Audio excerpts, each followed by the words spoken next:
Varicose veins కి సరైన చికిత్స కోసం సంప్రదించండి ఎవిస్ హాస్పిటల్.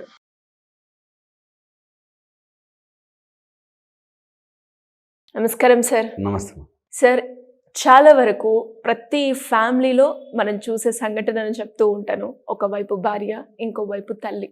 మధ్యలో హస్బెండ్స్ ఎవరైతే ఉన్నారో ఇటు వీళ్ళని కాదు అనలేక, ఇటు వీళ్ళని అది తప్పు అని చెప్పలేక, ఒక సిచ్యువేషన్ వచ్చినప్పుడు ఎలా డీల్ చేయాలో, వీళ్ళిద్దరిని ఎలా కాంప్రమైజ్ చేయాలో, అది ఏ సిచ్యువేషన్ వచ్చినా రిపీటెడ్గా అదే జరుగుతూ ఉంటుంది ఇంట్లో. ఇలాంటి పరిస్థితుల్లో ఎలా హ్యాండిల్ చేయాలి అంటారు సార్? చాలా కాంప్లికేటెడ్ సబ్జెక్ట్. నిజంగా అది కర్మ. అంటే ఒక మగవాడికి అటు తల్లి కావాలా లేక భార్య కావాలా అనే ఒక కాంప్లికేషన్ ఉంటుంది సార్. నిజంగా మనసు నొక్కేస్తుంది. అటు వీళ్ళని ఒప్పించలేక, వాళ్ళని ఒప్పించలేక నిజంగా హింస అనుభవిస్తారు. ఏం చేయాలరా నేను అనే పరిస్థితిలోకి వచ్చేస్తుంది. చాలామంది అలా వస్తారు మా దగ్గరికి. అండ్ సపరేట్ అయిపోదామా, వాళ్ళని ఇంకో చోట ఎక్కడైనా ఉంచుతామా, ఓల్డ్ ఏజ్ హోమ్స్లో వేసేద్దామా. ఎలా ఉంటాయంటే ఈ సమస్యను నిజంగా మనకు సినిమాల్లో చూపించినట్టు, బయట చూపించినట్టు తల్లిదండ్రులు గ్రేట్, ఈ టైప్లో సుత్తి, భార్య అంటే ఇది అని ఈ టైప్లో సుత్తి కొడుతుంటారు. నేను చెప్పేది రియల్ లైఫ్ పీపుల్ ఎలా అనుభవిస్తారు అన్నది ఆలోచించి చెప్తున్నాను. Okay, very important. నిజంగా తల్లిదండ్రులను గొప్పగా చూసుకునే వాళ్ళకంటే ఈ ప్రపంచంలో ఇంకేదీ గొప్పతనం లేదు. మాతృమూర్తుల్ని, మదర్ అండ్ ఫాదర్ని కానీ మనం సరిగ్గా చూసుకోలేకపోతే మన జీవితం వేస్ట్. ఇది పాయింట్ నెంబర్ 1. అలాగే అన్నీ వదిలి నీ కోసం వచ్చేసిన భార్యను సరిగ్గా చూసుకోలేకపోతే, భార్యను సరిగ్గా నా మొగుడు నాకున్నాడు అని నువ్వు నమ్మించలేకపోతే వేస్ట్. ఈ రెండిటి మధ్యలో పడ్డ మగవాడు చాలా హింసకి గురి అవుతాడు. It's called mental torture. ఎందుకంటే రెండూ నీకు ఇంపార్టెంట్. ఏది కావాలో తెలియదు, ఏది తీసుకుంటే ఇంకోటి బాధపడుతుంది.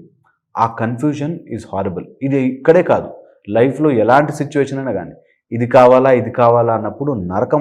సరే ఇది తీసుకున్నాను ఇది తీసుకున్నాను. అండ్ ఒక సిచ్యువేషన్ వచ్చినప్పుడు కూడా ఇద్దరిని హ్యాండిల్ చేయడం కూడా కష్టం కదా. ఫస్ట్ అండ్ ఫార్మోస్ట్ ఇది స్టెప్ బై స్టెప్ బ్రేక్ చేయాలి.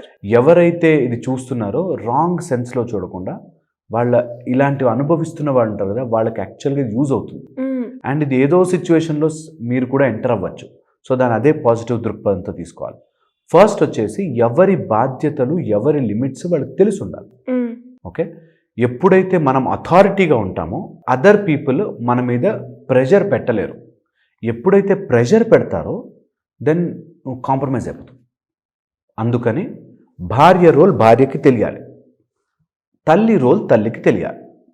తెలిసేలాగా నువ్వే చేయగలగాలి.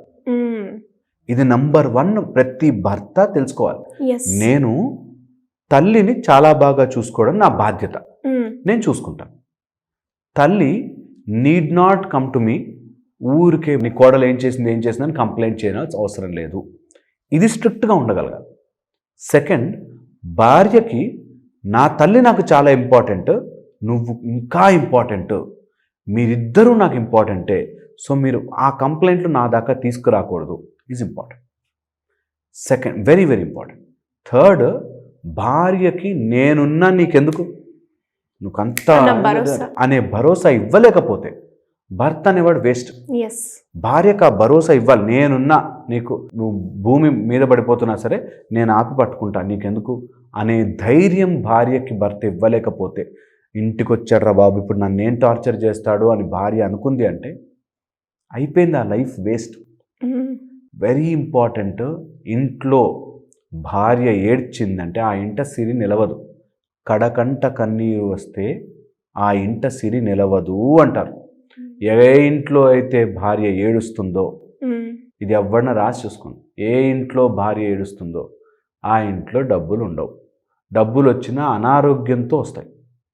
All health problems with the package లాగా వస్తాయి. నాకు చాలా డబ్బులు ఉన్నాయండి, వాటితో పాటు ఒక ప్యాకేజ్ ఆఫ్ కష్టాలు, ఆఫ్ హెల్త్ వస్తాయి. అందుకని ఎప్పుడు కూడా ఇంట్లో భార్యని హ్యాపీగా ఉంచాలి. భార్యని హ్యాపీగా ఉంచాలి అంటే తల్లిని తరిమేయాలి అని కాదు. ఓకే, ఇది very important. The 4th point, వీళ్ళిద్దరి వల్ల నెక్స్ట్ జనరేషన్ ఎఫెక్ట్ అవ్వకూడదు. ఇది బాగా, ఆ ఇంట్లో ఒకవేళ గొడవలు ఉంటే పిల్లలు అస్సలు ఇలాంటి వాటిలో ఇన్వాల్వ్ కాకూడదు. తల్లికి సపోర్ట్ చేస్తూ కూతురు తయారవుతుంది, లేదా కొడుకు తయారవుతాడు. అస్సలు ఇన్వాల్వ్ చేయకూడదు. ఆ అథారిటీ తెచ్చుకోగలిగితే, ఇది ప్రాక్టీస్ ఆఫ్ 1 month అంతే. 1 month ఏంటి గొడవ ఏంటి, దీనికి ఎందుకు ఆర్గ్యూ చేసుకోవాలి, ఈ విషయం నేను ఎంటర్టైన్ చెయ్యను అని కరెక్ట్గా 1 month ఉంటే నోరు మూసేసుకుంటారు. అవసరం రాదు, గొడవ పడరు. ఆయన చెప్పినా వేస్ట్. ఊరికే భార్య చెప్పగానే అవునా అని చెప్పి తల్లి మీద అరిచి, తల్లి చెప్పగానే అవునా అని భార్య మీద అరిచి, ఈ టైప్లో సీన్ని పెద్దది చేసుకోకూడదు. Very important, very very important. ప్రతి సీన్ని ఇలా భూతద్దంలో మహాభారత్ టైప్లో అదో యుద్ధం చేయాలి, యుద్ధం చేసి గెలవాలి, అంత సీన్ లేదు.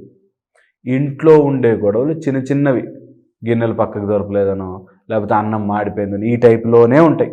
పెద్ద భూమి ఊడిపోయే పనులేమి సమస్యలేం కావు. ఈ సమస్యని మైండ్లో ఎక్కించుకుని ఆఫీస్కి వెళ్ళి స్ట్రెస్ పడిపోయి, ఆఫీస్లో ఇప్పుడు ఇంటికి వస్తే నాకు ఇలాంటివి ఉంటుంది అని బయట ఎవరితో తిరిగి మందు తాగి, ఇది ఓవర్ యాక్షన్ అండ్ తప్పు. అధర్మ మార్గం ఎప్పుడూ ఎంచుకోకూడదు. నువ్వు ఎంత కష్టం వచ్చినా సరే అధర్మం ఎంచుకోకూడదు.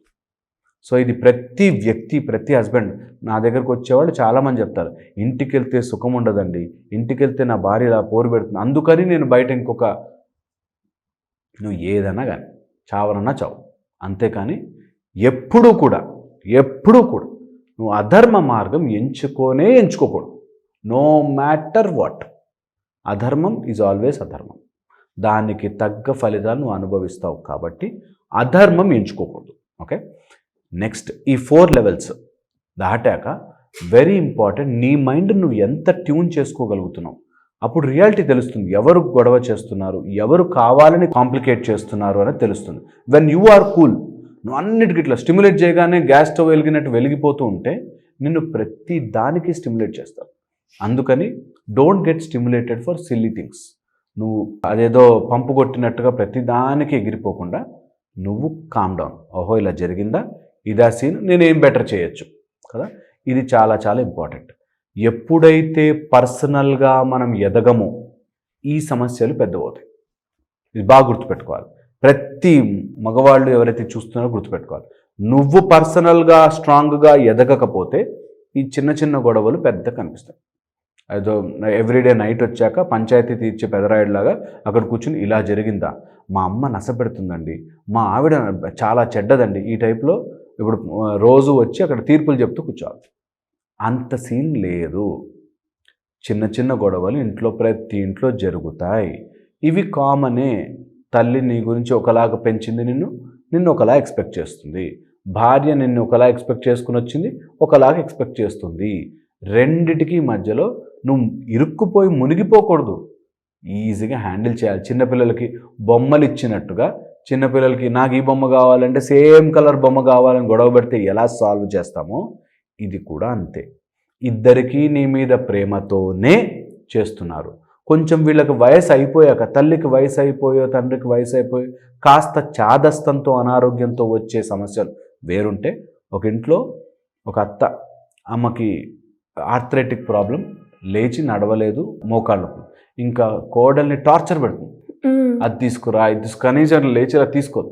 అలా కూర్చుని జ్యోతి రామ ప్రతి దానికనమాట, నువ్వు ఇంకా ఇక్కడ కూర్చునే ఉండాలి, అది చేస్తూనే ఉండాలి. ఎంతని ఎవరికైనా ఉంటుంది, విసుగొచ్చేస్తున్నావు సార్. అలాంటి వాళ్ళని ఎప్పుడైతే భర్త మేనేజ్ చేయలేడు, అంటే ఒక అసిస్టెంట్ కూడా పెట్టలేక, ఒక హెల్పర్ని కూడా ఇవ్వలేక, నువ్వు పర్సనల్గా ఎదగకపోతే ఈ సమస్యలు పెద్దవైపోతాయి కదా. అందుకని ఏ సమస్య వచ్చినా నేనెక్కడ లేక అవుతున్నానో అని ఆలోచించుకోవడం ఈజ్ ద బ్రహ్మాస్త్రం. నేను గనక ఇలా ఎదగగలిగితే ఇవి సాల్వ్ అయిపోతాయి. ఇవి సాల్వ్ అవ్వాలి అని ఆలోచిస్తుంటే నువ్వు ఎదగలేవు. నువ్వు ఎదుగు, అవి సాల్వ్ అవుతాయి, ఆటోమేటిక్గా సాల్వ్ అవుతాయి. సో ఇవి చేయడానికి వెరీ కాంప్లికేటెడ్. నేను చెప్పినంత ఈజీ కాదు నాకు తెలుసు. బట్ చేయడం ప్రయత్నం చేస్తే అట్ ఎవ్రీ లేయర్ పర్పస్ గనక ఇవ్వగలిగితే, భార్యకు ఒక పర్పస్, అమ్మకు ఒక పర్పస్, వాళ్ళిద్దరికీ నీ యొక్క అండర్స్టాండింగ్, నీ యొక్క అథారిటీ కనుక తెలిస్తే ఆటోమేటిక్గా కంట్రోల్ అవుతాయి. ఎప్పుడైతే అథారిటీ తెలియదో వాళ్ళు నీ మైండ్తో గేమ్ ఆడడం స్టార్ట్ చేస్తారు. నీ మైండ్తో గేమ్ ప్రతిదానికి స్టిమ్యులేట్ అయిపోయి నువ్వు కృంగిపోతూ ఉండి, అయ్యో నా భార్యలాగా, నా తల్లిలాగా, నా భార్యలాగా తల్లిలాగా అంటే I think it becomes more complicated and నీకు ప్రశాంతత ఉండదు. ఒకసారి పీస్ ఆఫ్ మైండ్ లేకపోతే సరిగ్గా ఆలోచించలేవు. అప్పుడు ఏదో ఒక దారం తెగుతుంది. రెండు ఆధారాలు తెగకూడదు, రెండింటిని కరెక్ట్గా చూసుకోవాలి. ఇది కష్టంలోకి వెళ్ళక ముందే ఆపాలి. Yes, very very important. అది ఆ కాంప్లికేట్ అయిపోయి బాగా పుండు రప్చర్ అయ్యేదాకా కాకుండా ఫస్ట్లోనే కొద్దిగా ఆ లిమిట్ కనుక పెట్టగలిగితే బాగుంటుంది. లాస్ట్ పాయింట్ చెప్తాను. ఓకే, ఇది జరగాలి అంటే, ఒకవేళ ఇది జరగాలి అంటే కొంతమంది వాళ్ళ ఇంట్లోనే వెస్ట్ సైడ్ గాలి లేకుండా, ఓకే, సౌత్ సైడ్ టోటల్గా ఓపెనింగ్ పెట్టేసేసి మనకి కిచెన్ ఉన్న బ్యాక్ సైడ్ వాళ్ళు వాటర్ కడిగే ప్లేసులు పెడతారు. ఎవరైనా ఆలోచిస్తే ఇంట్లో గొడవలు అవుతున్నాయి, ఇంటికి వెళ్ళంగానే గొడవలు ఇట్లా గొడవలు అవుతున్నాయి అంటే ఎక్కడో కిచెన్లో ఎక్కడైతే నిప్పు వెలగాలో అక్కడ ఏ ట్యాప్లో ఏ ఉంటాయి, దానివల్ల అవుతుంది. ఆర్ దృష్టి, చాలామంది దృష్టి పడుతూ ఉంటుంది. ఇలాంటి వాళ్ళు కూడా తొందరగా ఇలాంటి స్టిమ్యులేషన్ అయ్యి గొడవల్లోకి వెళ్ళిపోతారు. తల్లిదండ్రి సపరేషన్ కానీ లేకపోతే ఓల్డేజ్ హోమ్స్లో పడేది ఇట్లాంటివి జరుగుతుంటాయి.